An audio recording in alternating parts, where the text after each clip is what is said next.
Hello, good morning বন্ধুরা। আজকে তোমাদেরকে আমি একটা বিষয়ের উপরে ডাক্তার করেই ছাড়বো সিদ্ধান্ত নিয়েছি। আজকে বন্ধুরা তোমাদেরকে আমি একটি বিষয়ের উপরে ডাক্তার করেই ছাড়বো। সে বিষয়টি হচ্ছে, বাংলাতে আঙুল লাড়া বলা হয়, আর ইংলিশে বা মেডিকেল টার্ম হচ্ছে হুইটলো, WHITLOW। তোমরা কিন্তু যারা আমার ভিডিওটা দেখছো বা ভিডিও ফলো করো, তারা কিন্তু এই ভিডিওটি কাগজ কলম নিয়ে বসেও দেখতে পারো, কেননা আমি বেশ কতগুলি ওষুধের নাম বলবো এবং সেটি কি কন্ডিশনে দিতে হবে সেটিও বলে দেবো, যাতে করে এটা ঘরোয়াভাবে তোমরা কিন্তু ব্যবহার করতে পারবে। প্রথমে বলি, হুইটলো বা আঙুল লাড়া, অনেকে আঙুল বেড়াও বলে, সে যাই হোক, মানে আঙুলের কোণে ইনফেকশন আর কি, এবং ফুলে যায়, ব্যথা হয়, টনটন করে। মহিলাদের বিশেষত যে কোনো কাজ করতে, ঘরের কাজ করতে অসুবিধা হয়। এই মতন অবস্থায় যে বয়েলস বলা যেতে পারে, ক্ষত বলা যেতে পারে, এরকম ধরনের, ওইটির বিভিন্ন ধরনের নাম বিভিন্ন জনা বলে। যাই হোক, আশা করছি তোমরা বুঝতে পেরেছো। আঙুলের নখের কোণাতে যে ইনফেকশন হয়, তাতে যে লাল বর্ণ, হলুদ বর্ণ, পিত বর্ণ, বিভিন্ন ধরনের বর্ণের হয়ে পুজ রক্ত সমেত জমাট যে বেঁধে যায় এবং অসহ্য ব্যথা হয়, থাকা যায় না, টনটন করে, টনটনে ব্যথা মহিলারা বিশেষত কমপ্লেন করে। এই রকম অবস্থাতে আমাদের কোন কন্ডিশনে কি ওষুধ, কোন হোমিওপ্যাথিক ওষুধটি ভালো কাজ করবে, সেইটি নিয়েই আজকের এই ভিডিও। আশা করছি এই ভিডিওটি তোমাদের খুব ভালো লাগবে, খুব পছন্দ হবে। পছন্দ হলে, ভালো লাগলে একটি লাইক দিও, শেয়ার করে দিও, সাবস্ক্রাইব করে নিয়ে আমার চ্যানেলে সাথে থেকো। আমি কিন্তু এই ধরনের ভালো ভালো ভিডিও আরও দিতে থাকবো, আর কমেন্ট সেকশনে কমেন্ট করতে ভুলো না। টপিকসে ফিরছি। যদি ওই আঙুল লাড়াটি কোনা, নখের কোনাতে ইনফেকশনটি পিত বর্ণের হয়, অর্থাৎ হালকা হলুদাভ যদি বর্ণে থাকে, সেখানে সালফার ওষুধটি খুব ভালো কাজ করে। তাহলে সেই ক্ষেত্রে কি করতে হবে? সালফার ওষুধটি 2 থেকে 3 ফোঁটা করে 1 চামচ জলে মিশিয়ে সারাদিনে 3 বার খেতে হবে, এবং 2 থেকে 3 দিন, এর বেশি লাগবে না। একদিনেই কাজ হয়ে যেতে পারে, তবে 2 থেকে 3 দিন, একটু মানে আমি বেশি বললাম, 1 দিন বেশি ওষুধ খেলে কোনো অসুবিধা হয় না। আমাদের ওষুধ কি হয়, ওষুধটিও গিয়ে ওই ধরনেরই সেম সিমটমস প্রডিউস করে, এবং যে রোগটি হয়ে আছে সেই রোগটিকে দূরীভূত করে আমাদের ডিজিজ ফোর্সটা অটোমেটিক ভ্যানিশ হয়ে যায়। অর্থাৎ 1 থেকে 2 দিন যদি, বা 2টো ডোজ বা 3টে ডোজ ওভার হয়ে গেলে কোনো ক্ষতি হয় না। তাহলে পিত বর্ণের জন্যে সালফার মনে রাখবে, হালকা হলুদ বর্ণের জন্যে সালফার। যদি দেখা যায় প্রচণ্ড লাল হয়েছে, অতিরিক্ত লালচে ধরনের হয়েছে, তার সঙ্গে যদি তার প্রচণ্ডভাবে জল ঘাঁটার হিস্ট্রি থাকে, তাহলে সেখানে কিন্তু রাস্টক্স ওষুধটি খুব ভালো কাজ করবে। এবং প্রচণ্ড লাল, টকটকে লাল, আর তার সঙ্গে যদি টনটনে ব্যথা হয়, বাস্টিং পেন বলা হয়, ফেটে যাবার মতন ব্যথা করছে, এরকম একদম থাকতে পারছি না, এই কন্ডিশন যদি পেশেন্ট বলে, সেই ক্ষেত্রে কিন্তু বেলাডোনা ওষুধটি আমাদের খুব ভালো কাজ করে। এই ক্ষেত্রে বেলাডোনা ওষুধটিও 6 পাওয়ারের খেতে হবে। 6 পাওয়ারের ওষুধ 2 থেকে 3 ফোঁটা করে সারাদিনে, এটি 4 বার খাওয়া চলবে। 4 বার করে অন্তত 2 দিন খেতে হবে। 2 দিন খাওয়ার পরে ওইটি ফেটে পুজ রক্ত বেরিয়ে কিন্তু শুকিয়ে যাবে। ফেটে যাবার পরে আমি তোমাদেরকে বলি, যে ওষুধই দেওয়া হোক খাবার জন্যে, ফেটে যাবার পরে কিন্তু সেখানে ওপর থেকে ক্যালেন্ডুলা মাদার টিনচার ওষুধটি লাগাতে ভুলবে না, এবং ওইটি লাগালে 2-1 দিনের ভেতরেই শুকিয়ে যাবে, সেখানে দাগ পর্যন্ত থাকবে না। এবারে নেক্সট ওষুধের কথা বলি। নীলাভ বর্ণের যদি হয়, নীল রঙের বর্ণ, সেখানে কিন্তু ল্যাকেসিস ওষুধটি খুব ভালো কাজ করে। ল্যাকেসিস ওষুধ, এই ওষুধটি দিলে কিন্তু বেশি দেওয়া চলবে না। ল্যাকেসিস ওষুধটি 200 পাওয়ারে দিতে হবে। সকালে একবার, বিকেলে একবার, 1 ফোঁটা বা 2 ফোঁটা, এর বেশি নয়। সকালে একবার, বিকেলে একবার, এইভাবে 2টো দিন, অর্থাৎ 4টে ডোজ খেতে হবে। তারপরে দরকার হলে 2টো দিন অপেক্ষা করতে হবে। ওইটি কিন্তু অটোমেটিক ফেটে পুজ রক্ত বেরিয়ে যাবে, অথবা এমনও হতে পারে হয়তো ওইটি বসে যাবে। এইবারে বলি, পুজ যদি হয়ে গেছে, এরকম যদি হয়, গাঢ় হলুদ বর্ণের হয়তো পুজ হয়ে গেছে, এই মতন অবস্থায়, অথচ পুজটি বেরিয়ে আসছে না, সেই মতন পরিস্থিতিতে কিন্তু হিপারসাল্প ওষুধটির কথা খুব মনে রাখতে হবে। হিপারসাল্পেও কিন্তু ব্যথা থাকবে, আর খুব বেশি এই ক্ষেত্রে বলা হয় টেন্ডারনেস, ভায়োলেন্স টেন্ডারনেস, অর্থাৎ সেই পেশেন্ট কিন্তু মানে হাত দেওয়া তো দূরে কথা, তাকে ছুতে যদি যাওয়া হয়, ছুতে গেলে সে কিন্তু ওরে বাপরে করে উঠবে, এরকম একটা সেন্সেশন হয়। এই ক্ষেত্রে কিন্তু হিপারসালফার মনে রাখতে হবে। কোনো কোনো ক্ষেত্রে কিন্তু মার্কসল, মার্কিউরিয়াস বা মার্কসল ওষুধটি কাজে লাগে।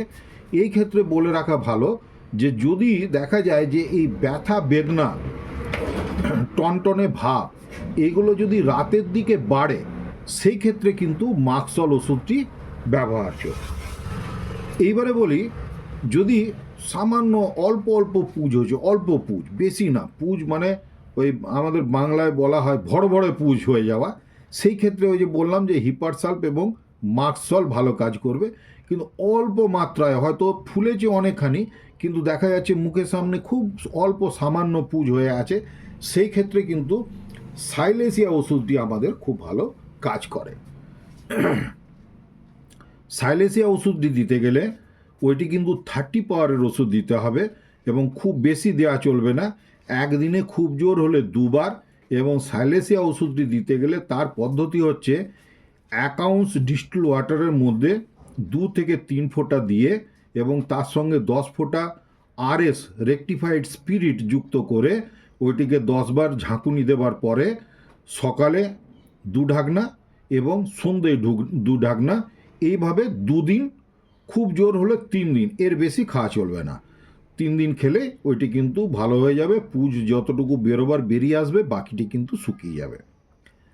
রঙের কথা যখন বলছিলাম, সেখানে আরেকটি বলে রাখি, নীল বর্ণ যদি হয় বা কালচে কালচে বর্ণে যদি হয়, সেখানে বুফো বলে বুফোরানা, এই ওষুধটিও কিন্তু আমাদের খুব কার্যকরী। এই ক্ষেত্রে বুফোরানা বেশি লাগে না, 200 পাওয়ারের 2টি অথবা 3টি ডোজ, অর্থাৎ আজকে যদি দেওয়া হয় আজকে একটি ডোজ, বিকেলে আরেকটি ডোজ, তার পরের দিনে সকালে আরেকটি ডোজ, ব্যাস 3টি ডোজ দিয়ে তারপরে কিন্তু 2 থেকে 3 দিন অবজারভেশনে রাখতে হবে। আশা করা যায় তার মধ্যে ভালো হয়ে যাবে। কিন্তু ওই যে বলে দিলাম যে পেকে ফেটে যাবার পরেই কিন্তু সেখানে ওই ক্যালেন্ডুলা ওষুধটি লাগাতে তোমরা কিন্তু ভুলবে না। এইবারে বলি, অত্যধিক যদি পুজ হয়ে যায়, অত্যধিক পুজের ক্ষেত্রে এমনও দেখা গেছে, খুব বেশি যদি হয় অত্যধিক পুজ, সেখানে সাইলেসিয়াটা দিতে হবে, তার সঙ্গে সঙ্গে কিন্তু সময়ে সময়ে একটু ফ্লোরিক অ্যাসিড যে ওষুধটি আছে সেই ওষুধটিও ব্যবহার করতে হতে পারে। কিন্তু অতিরিক্ত যদি পুজ হয়ে যায় এই মতন অবস্থায় আর বাড়িতে রিস্ক নেওয়াটা ঠিক হবে না। সেই ক্ষেত্রে কিন্তু ডাক্তারের পরামর্শ নিয়ে এই সাইলেসিয়া বা ফ্লোরিক অ্যাসিড এইটি ধরে নিতে পারো যে এইটি আমি আমার জুনিয়র ডাক্তার বন্ধুদের জন্য অ্যাডভাইসটি করলাম, ডাক্তার জুনিয়র যারা ভাই বোনেরা আছো তাদের জন্যে। অতিরিক্ত পুজ হলেও সাইলেসিয়া তো কাজ করে, এবং সাইলেসিয়ার সাথে আমাদেরকে সাম ইন্টারভ্যালি আর কি বলা যেতে পারে, একটু কিছুক্ষণ পরে পরে হয়তো সাইলেসিয়া দেওয়া হলো 2টো ডোজ, অবজার্ভ করা হলো 1 দিন অথবা 2 দিন, তারপরে কিন্তু হয়তো সেখানে অ্যাসিড ফ্লোর বা ফ্লোরিক অ্যাসিড ওষুধটি কিন্তু দিতে হতে পারে। সেটা কিন্তু তোমাদেরকে নিজেদেরকে ভালো করে বিবেচনা করে পড়াশোনা করে তখন দিতে হবে। এই গেল। এইবারে বলি, পুজ রক্ত হয়েছে, তার সঙ্গে কিন্তু দেখা গেল হয়তো মানে অল্প একটুখানি যেন চামড়া অথবা মাংসল পিণ্ড যেন উঁচু হয়ে এসছে, ফুলে যাবার মতন, অর্বুদ আকার, অর্বুদ। আমাদের যে কোনো কিছু, শরীরের যে কোনো অঙ্গে যে কোনো রোগ হোক, সেখানে যদি অর্বুদ আকার যদি নিয়ে নেয়, অর্বুদ আকারে বেরিয়ে আসছে এরকম যদি মনে হয়, সেখানে কিন্তু থুজার কথাটা আমাদেরকে মনে রাখতেই হবে। থুজা এই ওষুধটি তখন 200 পাওয়ারেরই ব্যবহার করতে হবে, 200 পাওয়ারের। এও ক্ষেত্রেও কিন্তু ওই 4 থেকে 6টি ডোজ লাগবে, এর বেশি নয় কিন্তু। এরপরে যদি বলা হয়, এমন যদি হয়, আমি আগেও বলেছি ল্যাকেসিস ওষুধের কথা, ল্যাকেসিস ওষুধের কথা বলেছি। ল্যাকেসিস ওষুধটি এমন হচ্ছে, হয়তো আমি যেখানে বলেছি ল্যাকেসিসটা আগে নীলাভ বর্ণের হয়তো হয়েছে, সেখানে ব্যবহার হতে পারে। এছাড়াও এটি কিন্তু হয়তো দেখা যাবে হয়তো পুজ যুক্ত হয়েছে, খুবই পুজ বেরোচ্ছে, এবং খুবই মানে পচা গন্ধযুক্ত যদি পুঁজ বেরোয় সেখানে কিন্তু ল্যাকেসিসটি খুব ভালো কাজ করে। যদি জ্বালা, ব্যথা, তার সঙ্গে দুর্গন্ধযুক্ত স্রাব অর্থাৎ পুঁজ বেরিয়ে আসা, এই সিমটমসগুলি যদি আসে, দেখো বন্ধুরা, ক্রমাগত রোগের স্টেজটা তো ক্রমাগত কম থেকে নিয়ে বাড়ার দিকে অর্থাৎ অ্যাকিউট থেকে ক্রনিক কন্ডিশনের দিকে যাচ্ছে, অর্থাৎ সেই ক্ষেত্রে কিন্তু ওষুধের ব্যবহারটাও কিন্তু একটু ক্রমাগত উঁচুর দিকে চলে যাচ্ছে, হাই থেকে হায়ার মেডিসিনের দিকে চলে যাচ্ছে। তো সর্বক্ষেত্রে তোমরা নিজেরা কিন্তু চিকিৎসা করতে যাবে না। আমি প্রথম দিকে যে কটা ওষুধের কথা বলেছি রং দেখে ওইটুকুনি তোমরা নিজেরা করতে পারো, বাকিটা কিন্তু ডাক্তারের পরামর্শে করতে হবে। এবং এই ভিডিওটি যেটি আমি এই অংশগুলো যেটা বলছি এই আগের লাইন থেকে, এইগুলি কিন্তু বিশেষ করে যেমন অ্যাসিড ফ্লোর বললাম, সাইলেসিয়া বললাম বা ল্যাকেসিস বলছি, এইবারে যেটি বলছি অত্যন্ত জ্বালা এবং দুর্গন্ধযুক্ত স্রাব যদি হতে থাকে সেখানে কিন্তু আর্সেনিক ওষুধটি ব্যবহার করতে হবে। আর্সেনিক ওষুধের ক্ষেত্রে আরেকটি কথা বলবো আমার ডাক্তার বন্ধুদের জন্যে বা ভাই বোনেদের জন্যে, সেটি হচ্ছে ওই মিড ডে মিডনাইট অ্যাগ্রাভেশন, এই কথাটি মনে রেখে যদি চিকিৎসা দিতে পারো তাহলে কিন্তু একদম ম্যাজিক বা মিরাকুলাস রেজাল্ট পাওয়া যাবে। আর্সেনিক ওষুধ দিলেও কিন্তু যে পুঁজ রক্ত বেরোচ্ছে সেটি ক্রমাগত ডিসচার্জটি কমপ্লিট হয়ে যাবার পরে ওই নখ কনুইটি বা হুইটলো নিজে নিজে শুকোতে শুরু করবে। এইবারে আরও এক ধাপ এগিয়ে গিয়ে বলছি, রোগের বর্ণনাটা দিচ্ছি এবং তার সঙ্গে কি ওষুধ ব্যবহার হবে সেটি বলছি। সেটি হচ্ছে জ্বালা আছে, পচা দুর্গন্ধযুক্ত পুঁজ বেরিয়ে আসছে, তার সঙ্গে যদি জ্বর, ফিভার চলে আসে, এই রকম অবস্থায় কিন্তু আমাদেরকে অ্যানথ্রাসিনাম অথবা পাইরোজেনিয়াম এই দুটো ওষুধের কথা ভাবতে হতে পারে। আমার দীর্ঘ প্র্যাকটিস লাইফে আমি এরকম দেখেছি যে সামান্য হয়তো আঙুল লাড়া, এটাকে বলা হয় হুইটলো বলা হয়, এটা সামান্য রোগ থেকে কিন্তু অসামান্য হয়ে যেতে পারে যদি দেখা যায় ওই আঙুলের নখের কোণা থেকে নিয়ে ইনফেকশনটি যদি আঙুলকে অতিক্রম করে তার হাতের দিকে যদি ব্যথা বেদনা যদি এগিয়ে যায়। অর্থাৎ কেন বলছি, মহিলারা বিশেষত তেল মশলা নিয়ে তাদের তো কাজ থাকে, তেল মশলা লেগে যায়, অর্থাৎ ওটা কিন্তু দেখা যাবে একটা সেপটিক কন্ডিশনের দিকে এগিয়ে গেল। সেই সময়ে কিন্তু অ্যানথ্রাসিনাম বা পাইরোজেনিয়াম এই ওষুধটির কথা ভাবতে হবে। তখন কিন্তু পেশেন্টের ওই হুইটলোর সঙ্গে কিন্তু তার ফিভার এবং পুট্রিড অর্ডারের ডিসচার্জ এই সব কিছু যুক্ত হয়ে যদি যায় সেখানে অ্যানথ্রাসিনাম এবং পাইরোজেনিয়াম এই দুটির মধ্যে কোনো একটি ওষুধ ব্যবহার হতে পারে। এইবারে বলে দিই, এমন যদি হয়ে গেল যে তার দীর্ঘদিন ধরে বা বারে বারে হয়তো নকুনি হতে হতে, এইটি কিন্তু বিশেষত গ্রাম্য পরিবেশে যারা গ্রামে জমিতে চাষাবাদ করে থাকেন তাদের ক্ষেত্রে হবার চান্স আছে, এবং পায়ের যে বুড়ো আঙুল বলা হয় সে বুড়ো আঙুলের কোণাতে হতে পারে। সে ক্রমাগত তার ওই নকুনি হতে হতে বারে বারে হতে হতে দেখা যাবে হয়তো তার হাড় পর্যন্ত, ফ্ল্যাঞ্জেস বলা হয়, সেখানে হাড় পর্যন্ত হয়তো তার বিস্তার লাভ করে গেছে। সেখানে কিন্তু আমাদেরকে সাইলেসিয়া ওষুধটি ব্যবহার করতেই হবে। সাইলেসিয়ার সাথে অল্টারনেট করে অ্যাসিড ফ্লোর, আমি বলেছি অ্যাসিড ফ্লোর লাগতে পারে। এছাড়াও সেখানে যদি প্রচণ্ড সোয়েলিং থাকে, লাল ভাব থাকে, সেখানে কিন্তু এপিসের ব্যবহার প্রথমে করে নিয়ে তারপরে হয়তো সাইলেসিয়া এবং ফ্লোরিক অ্যাসিড এইগুলো কিন্তু ব্যবহার করতে হতে পারে। আলটিমেটাম যদি এই ওষুধগুলো সব ফেলিওর হয়ে যায়, আমাদের যখন ওয়েল সিলেক্টেড রেমেডি ফেল করে যায়, তখন কিন্তু সালফারের কথা আমাদেরকে মাথায় আনতে হয়। তো এই যে কতকগুলো পয়েন্টগুলো বলছি, এইগুলি কিন্তু সম্পূর্ণরূপে আমার হোমিওপ্যাথি ডাক্তার বন্ধু মানে আমার জুনিয়র যারা, ঠিক বন্ধু বললে ভালো হবে না, বন্ধুরা তো জানবে আমারই মতন, আমার চেয়ে সিনিয়ররাও জানবে, আমার জুনিয়র যারা ভাই বোন আছো, যারা নতুন প্র্যাকটিসে নেমেছো অথবা হোমিওপ্যাথি পড়াশোনা করছো, তাদের জন্য বিশেষ করে বললাম যে তাহলে যেখানে সাইলেসিয়া, অ্যাসিড ফ্লোর, এপিস ব্যবহার করতে হতে পারে, ব্যবহার করার পরেও হয়তো ফেলিওর হয়ে যাওয়া যাচ্ছে, বারে বারে ঠিক করা যাচ্ছে না, সেই ক্ষেত্রে কিন্তু আমরা সালফারের কথা ভাববো।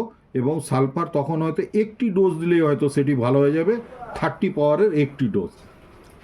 ডোজের ব্যাপারে কিছুটা বোঝার ব্যাপার আছে, ডোজ কাকে বলে, কখনো একটি ডোজ সেটা কীরকমভাবে হয় না হয় সেগুলো তোমরা নিজেরা পড়াশোনা করতে করতে নিশ্চয়ই বুঝতে পেরে যাবে, অথবা এইগুলো নিয়ে আমি হয়তো অন্য কোনো সময় আবার ভিডিও বানাবো।